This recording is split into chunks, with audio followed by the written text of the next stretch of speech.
એક મોટું અને આલિશાન મકાન હતું, જેમાં પરેશભાઈ પોતાના પરિવાર સાથે રહેતા હતા. પરેશભાઈ ખૂબ જ સફળ બિઝનેસમેન હતા. તેમને 2 દીકરા હતા અને બંને વિદેશમાં સ્થાયી થયા હતા. ઘરે માત્ર પરેશભાઈ અને તેમના પત્ની સુમિતાબેન રહેતા. ઘરની દેખરેખ માટે તેમણે એક વૃદ્ધ માળી રાખ્યો હતો, જેનું નામ કાનજી હતું. કાનજી છેલ્લા 20 વર્ષથી એ બગીચાની માવજત કરતો હતો. એક દિવસ પરેશભાઈના મોટા દીકરાનો ફોન આવ્યો કે તે થોડા દિવસો માટે ભારત આવી રહ્યો છે. ઘરમાં ખુશીનો માહોલ હતો.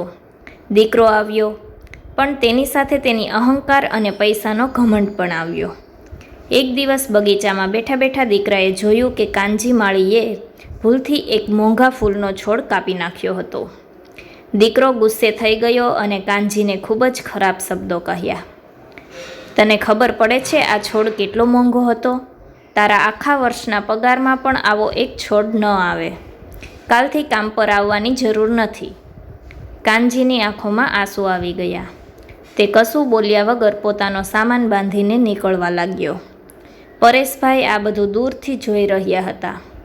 તેમણે દીકરાની પાસે બોલાવ્યો અને શાંતિથી કહ્યું, બેટા, તે જે કર્યું એ તારા નજરે સાચું હશે, પણ જરા મારી સાથે ચાલ. પરેશભાઈ તેને ઘરના સ્ટોર રૂમમાં લઈ ગયા. ત્યાં જૂના રમકડા અને સામાન પડ્યો હતો. પરેશભાઈએ એક જૂની સાયકલ બતાવી અને કહ્યું, તને યાદ છે જ્યારે તું નાનો હતો ત્યારે તને સાયકલ શીખવવા માટે કાનજી કાકા દરરોજ તારી પાછળ કિલોમીટરો સુધી દોડતા હતા. જ્યારે તું પડી જતો ત્યારે તે તને તેડી લેતા અને તારા આંસુ લૂછતા.